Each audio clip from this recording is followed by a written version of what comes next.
મારું નામ ચિરાગ પટેલ છે. મેં લાસ્ટ ઓગસ્ટ 2024માં ડૉક્ટર કિન્નર કાપાડિયા સાથે હેર ટ્રાન્સપ્લાન્ટની સર્જરી કરાવી હતી.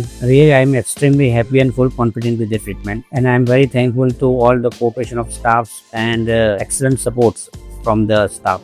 I'm really appreciated doctor for his personal attention to me, make this help of the growing of my hairs in after treatments also. And I'm strongly recommend to all of the YouTubers or video seeing members to do the treatment with this doctor. And really I'm very confident after 1 year, and I really feel very confident. So I'm strongly recommended to do this surgery. There is no harm, no any doubts about this surgery. Nothing is there. Just people are trying to offend you about this treatment. Thank you so much.